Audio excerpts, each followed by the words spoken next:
Hi there. This is going to be a follow-up video to the Equinox video I recently put out, talking about uh, welcoming spring into the vernal equinox and, you know, what that means and what the eclipse energies are. And if you haven't watched that video, you're welcome to. I'll leave a link below. But the main message that I was really wanting to come pull forward was from Swami Samaji, and he's discussing the importance of not kicking up mental mind dust, like fear dust is what I mean, uh, unless there's a remedy for it. So there's no point in stirring up fear in people, uh, or there's no point in giving out any kind of information if it's just going to elicit and inspire fear without a remedy. And that really struck me.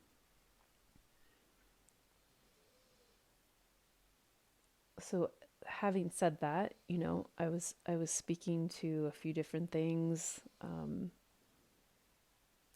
the energies, some dates, and this the archetype of Aries. We have all this Aries energy about to come through for spring and the new beginnings, new initiations, all this new life, essentially. So that is one aspect of Aries, the first sign on the zodiac, and it's ruled by Mars. And I wanted to do a follow-up video because I'm having more insights flood in around this topic that are worthy of addressing. A little bit more of a detailed focus and a zoom in, and honestly just uh,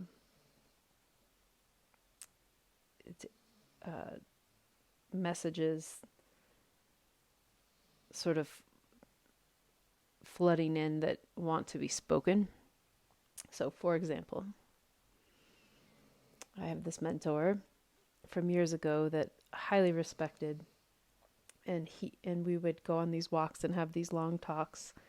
And he would say, one of the things I woke up thinking about today was he would say, bracing yourself for the hit, like getting hit, often hurts more than if you don't see it coming or if you just get hit.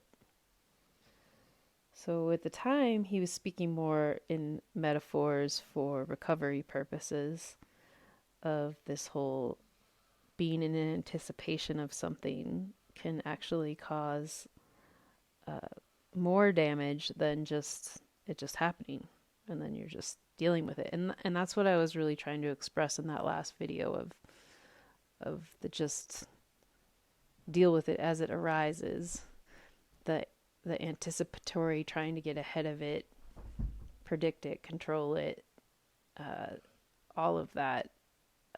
It's less helpful. Now, that's not to say like don't prepare or don't plan. It doesn't have to be so spontaneous, but the bigger point is this idea that there's a difference between. I mean, there's so much that can be said about fear itself, but there is a difference between mental thoughts causing more fear, damage, and anxiety in the body versus the body just instinctually knowing and reacting in the moment, which is also very Aries. That I've heard it, said. I've heard it said in like a selfish way of like, act now, think later. Like I'm just gonna do what I want to do with no care to who it hurts. But it's actually more primal than that. It's that like go back thousands and thousands of years where you had to make a decision in a split second to stay alive. And but in that split second, it's still in the present moment. So I guess I'm coming back to this idea of the more in the moment and in your body, and not in this mental state, the better quality the decision's going to be made for whatever is going to happen or happens or could happen. And that just felt so significant, and I wanted to extrapolate on that because I just woke up with him thinking like bracing for the hit hurts so much worse than the hit, and that it's so true.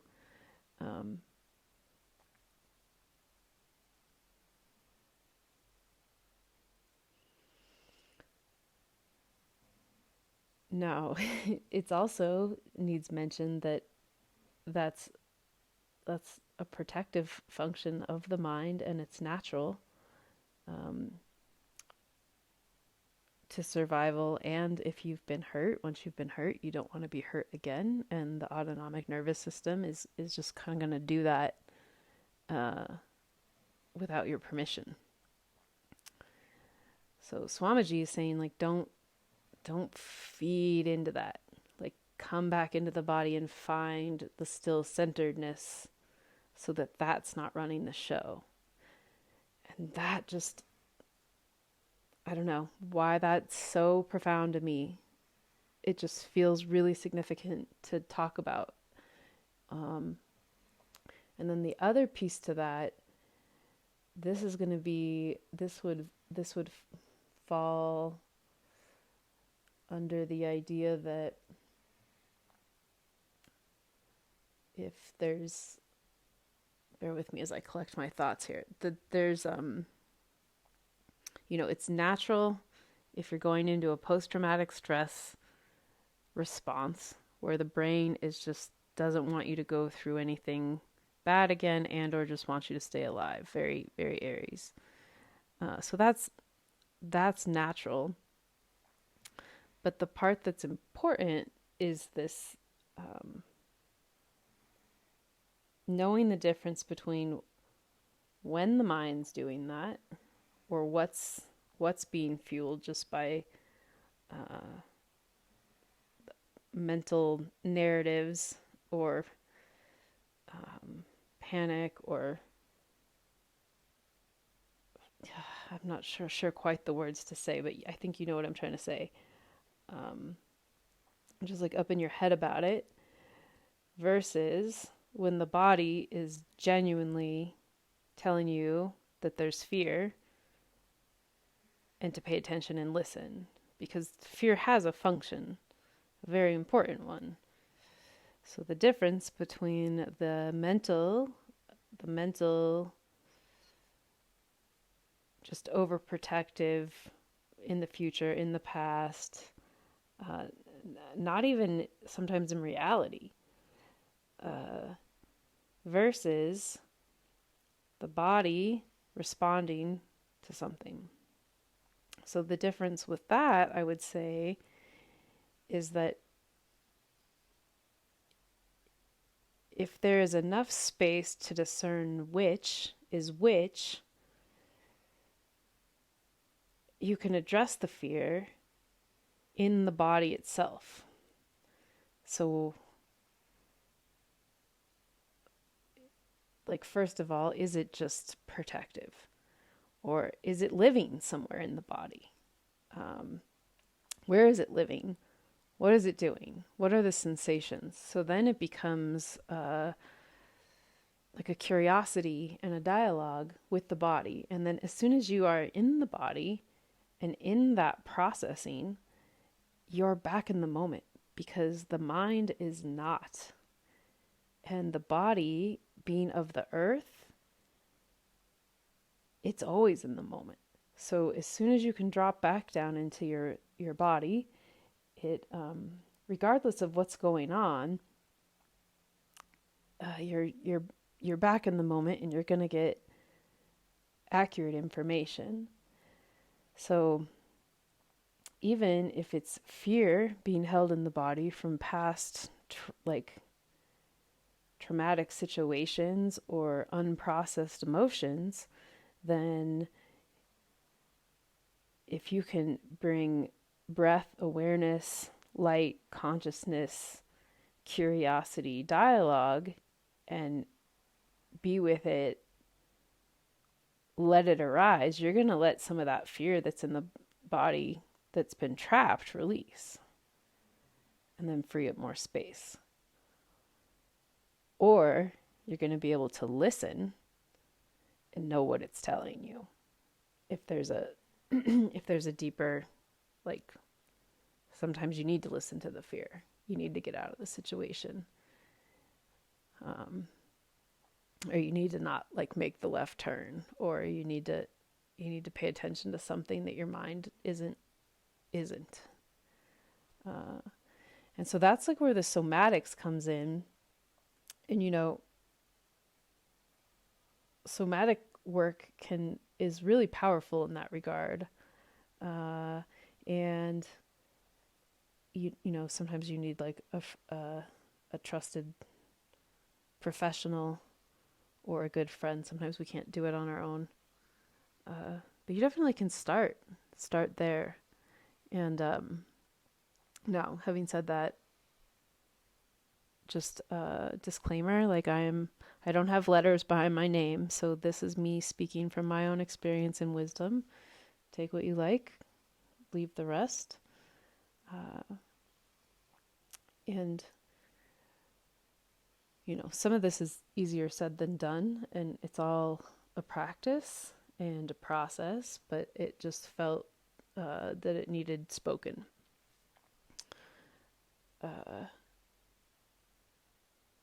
And then along with that, the message of it hurts more.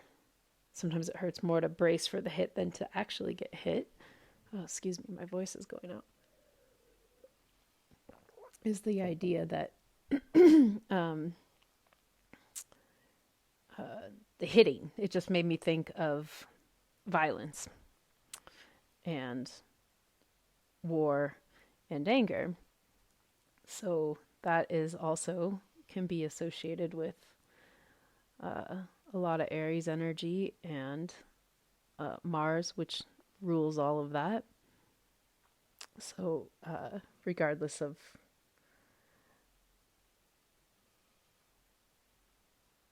the astrological implications, I felt it was also really significant to extrapolate upon anger itself. And if there's anger coming up, what do we do with it? And some of that fear and anticipation can be about war.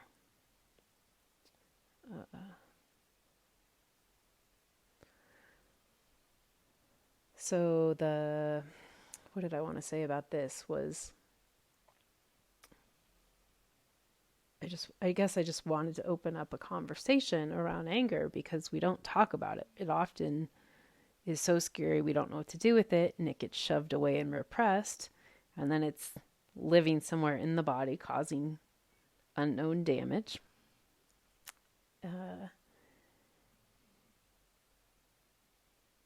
Or it just runs away with us, and we don't know what happened until after we're digging through the wreckage of whatever damage it caused. So where is the balancing point of that? What to do with the anger and how to handle the anger well, I guess, is what I really felt was important to bring up. And that balancing point, Libra is the balance, and it's the polar opposite of Aries, and it just felt like that could be a good remedy, because this is the whole point, is the what's the remedy, discussing more of the remedies. Uh,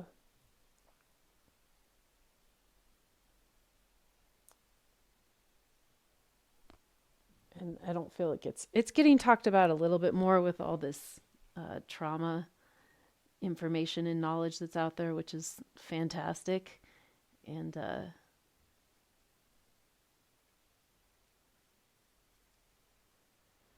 but seeing as how there's a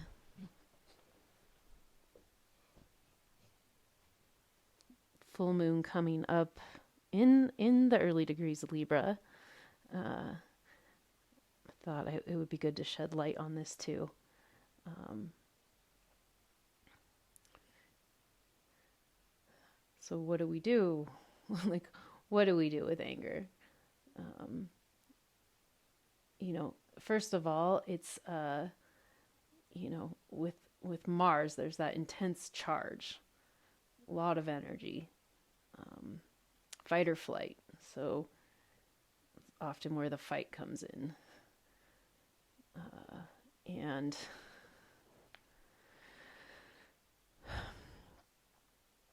or flight. But in this regards, we're talking about the anger is going to be the fight energy and the need to be aggressive. And so with fight energy and violence, what do we do? It's like there's a charge. So it really comes down to this question of, if it's showing up, how do you discharge it in a healthy way? Physical exercise can be great. I know back at the end of last year, I was going through some stuff that was really bringing up a lot of anger.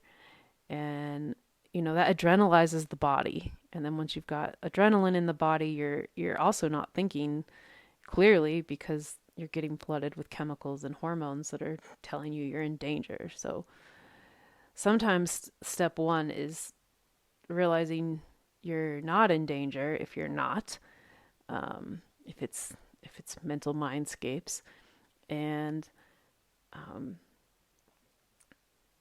the second thing would be what to do with the charge. So I know I just started doing sit-ups like crazy, like every day for like 2 months. It wasn't to lose weight. It wasn't to get fit. It was because I had such a charge. I just didn't know. It was like, well, guess we're doing sit-ups again. And it kind of became this joke. So putting it towards good, I guess, is one way you could look at that. But it doesn't have to be that, right? It can be cardio. Any kind of yoga is going to be good for getting in the body. Any kind of martial arts, or just getting out, walking, getting in nature. There's, healthy venting to a friend or a therapist. Journaling's great. I mean, you can just journal your heart out and write some of the whatever you want, and then you can just burn it if you don't want a record of it. There's the screaming into the pillow or the car, or the, just hitting like the bed, so that you're getting that charge out without taking it out on somebody, because that's where we get scared of it. We've had that experience where it's been taken out on us, and so that's like, we don't know what to do with it. It's too scary. It's too overwhelming. So, when anger's dormant, like when I was talking about the Equinox video, that was the furthest thing from my mind. But then I woke up with this, when you brace for the hit, sometimes it hurts more than the hit. But then I started thinking about hitting and was like, oh my God, like Mars can totally be violence, or this anger. So the first thing is to discharge it. And then, sometimes it can happen spontaneously in the moment, but then there's also this piece around that's getting talked about more and more, which makes me happy, but that it's natural. So in some spiritual circles, it's this like poo-pooed upon, like, don't let your anger get the better of you because it's going to destroy you. And while that might be true in a certain aspect,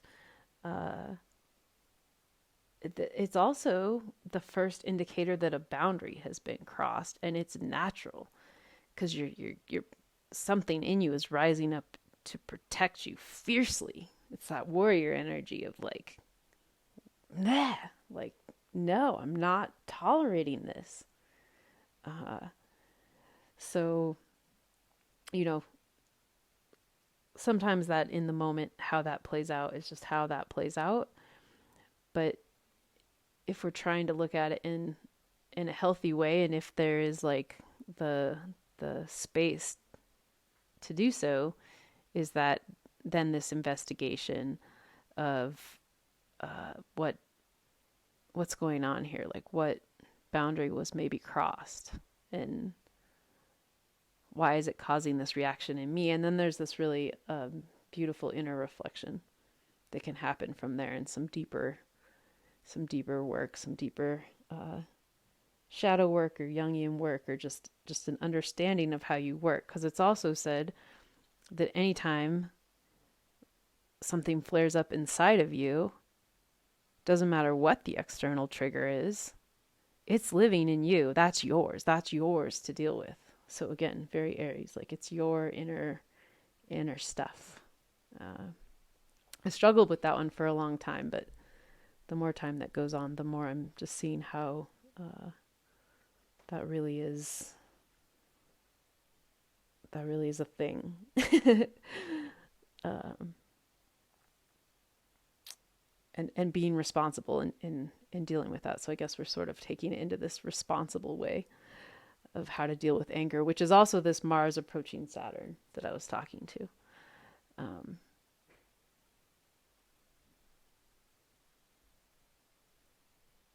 Yeah, and it almost gets to the point, it's not fun, but like, you know, when anger is arising, it can be a really interesting dialogue to just like, what is going on here? Why is this making me so mad? The anger is like, there's a purpose to it. Now, sometimes you hear it say like it's covering a deeper sadness or grief, and sometimes it is. I've had times where I've done the hit the bed, hit the pillow, until I break down in tears and grief. So,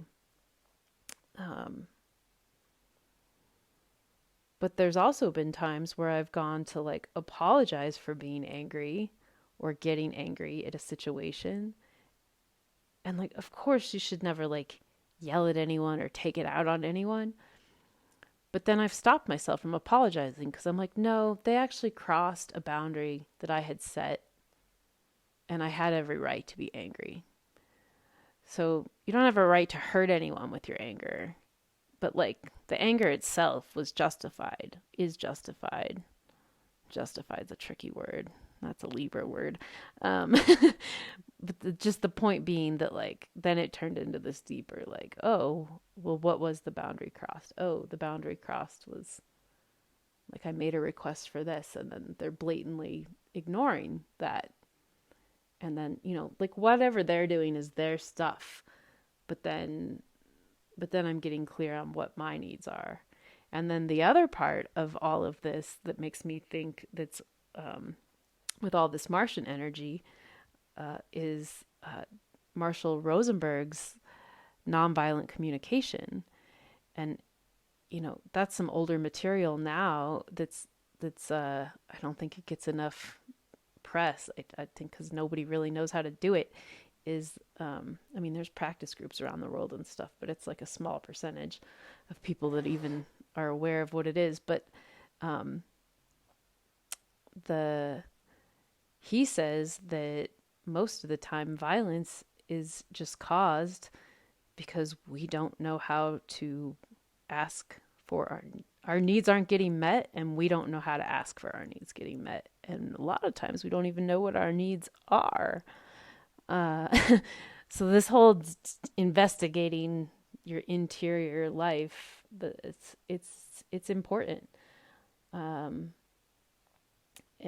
you know, the way he phrases it, and again, I'm not an expert in this, but is that if you can make a request for your needs to be met in a way that doesn't put the other person in a corner or makes a demand,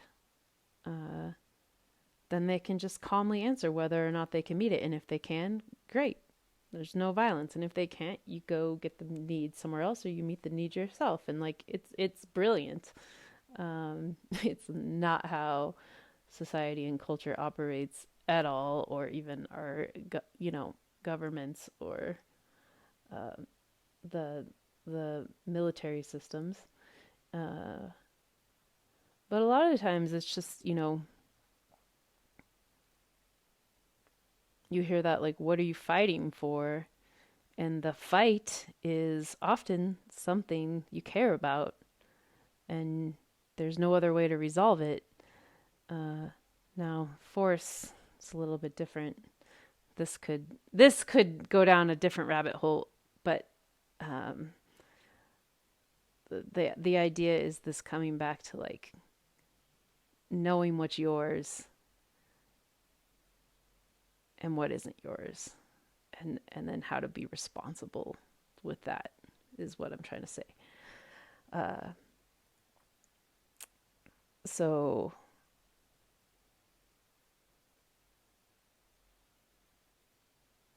and then and then the anger starts to kind of make sense. And then once it makes sense, that's another way to discharge it. Like, oh, I got angry because of X, Y, and Z. Okay, now I see what I need to do. It's not just like blindly controlling the situation.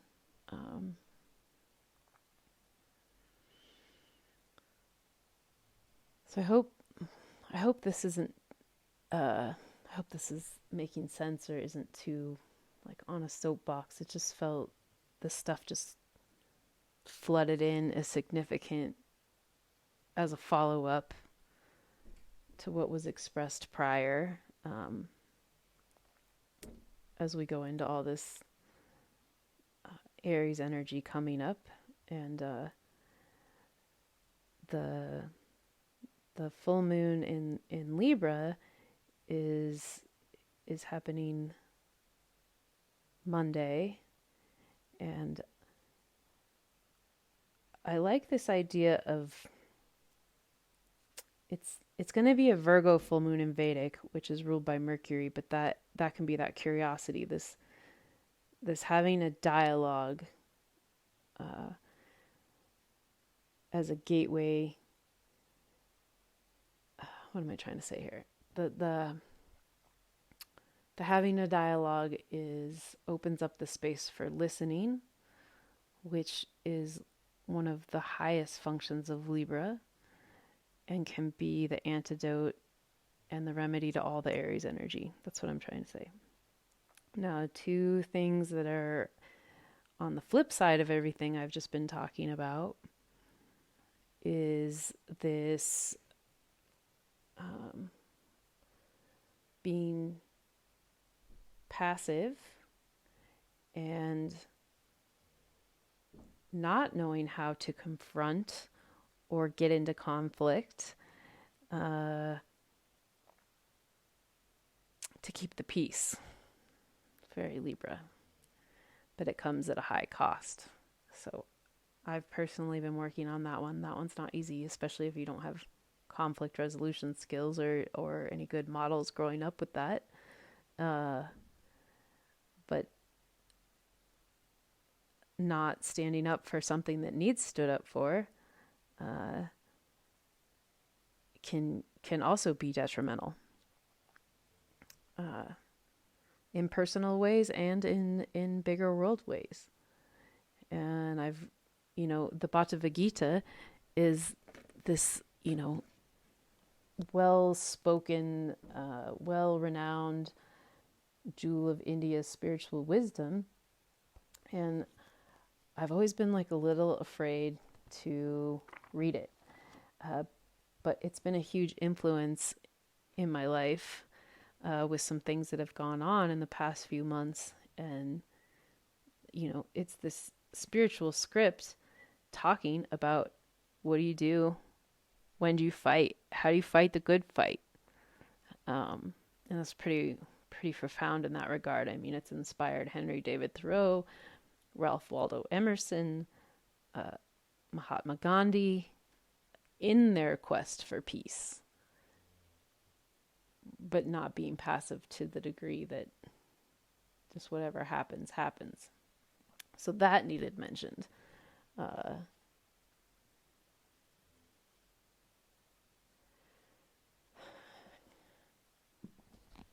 and then the other piece around that too is there's this,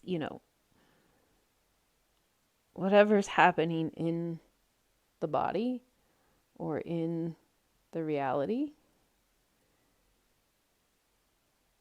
is what's surfacing to have a confrontation with, good or bad. It doesn't even have to be good or bad. It just is what is. So in that, there is,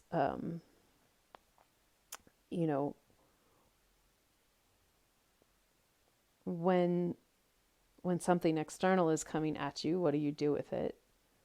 But then there's also this idea of the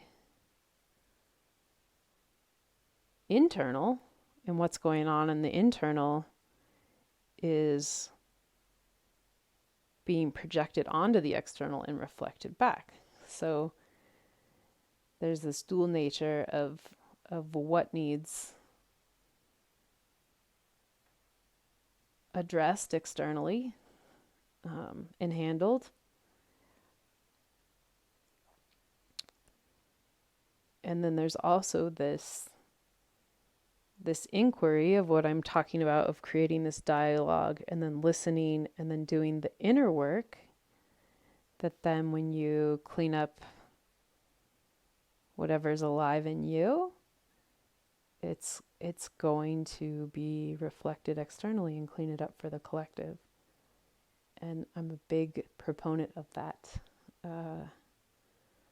If everyone did that, it would be a cleaner place. There's a story around that I heard a long time ago. I can't find it. I wish I could find it. It was like if we each had if you took a map and you ripped it up and then you had the back pieces of the map and everyone, I can't remember it. It doesn't make sense. I gotta find it. It's stuck with me deeply though. And that was back way before things were so crazy externally. But I'm digressing here. And I'm just trying to make the point is, when you tune in, where are you called? And if it's to fight the good fight externally, like, you're needed. Thank you. That's where you're being led. And if it's to do some inner work around some of what you're carrying inside of you, that's causing inner conflict or inner war, then by dealing with that and working with that, somatically or otherwise, just like also cleaning it up for the world. And I remember when I first started a yoga practice back in like 2010, I was cleaning yoga studios and I would just go every day because I could. And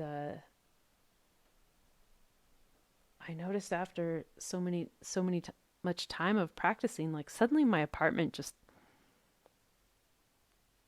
it was like more organized and more clean, and like things in my brain just started to work and make sense. And that's not a plug to do yoga. It's this idea of like, as I was like breathing and doing all this interior cleanup work, it just started to be reflected in my outer reality. So I guess I'm using that as my own experiential evidence of that being significant.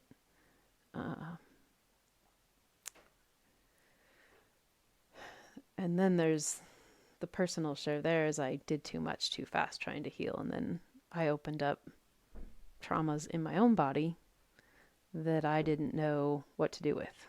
But that's a different story for another time. That led to a dark night of the soul, and that led to finding evolutionary astrology, and there's a lot there that is beyond this message. But everything connects to everything is my point. if you work on it on the macro to the micro to the macro, the inner to the outer to the inner. My point here is to just try and offer some more remedies to what I was speaking to. If you have anything to add or share, I'd love to hear it. I'm sure there's stuff that's missing. This is a big topic, and more could be said. Feels really significant with these eclipse energies to be discussing, and it's also just in general topics that are relevant or worthy of discussion. So if you tuned in and listened, I hope you got something out of this, and if you did, let me know. If you didn't, take what resonates. Leave the rest for somebody else. And if you know anyone that might benefit from this, definitely share it. And the neat thing about this message is it just kind of was. It wasn't planned. It was very impulsive and instinctual again. So some more on the Aries theme, but there's a lot going on. So if that can help untangle or de-thread anything, might do a separate video on how yoga nidra can be a remedy, but I'm not going to go there now. And yoga in general can just also help get in the body. The asana side is one limb of the 8, and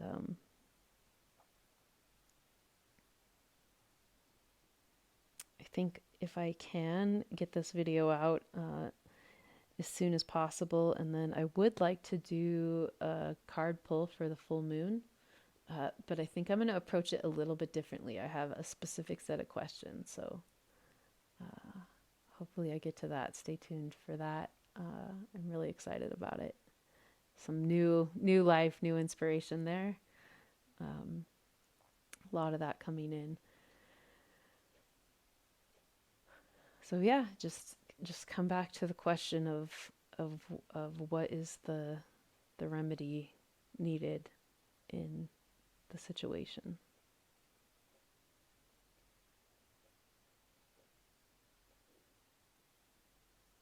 And yeah, I guess I'm talking about like Mars in Libra, the Mars in Libra axis, because that's where the planetary bodies are, the full moon in Libra, and then it's going to be approaching the south node, which can be the karmic past or like the dragon eating its tail. And that's what the card pull is going to be around. So I'm going to ask some questions around that I'm kind of excited about as far as ancestry goes. But that's being vague. You'll see when I get to it. I'm gonna do it a little bit different if I can do it. Okay, so this was another long rant. I guess I have more to say than I realize. And be well. Take care.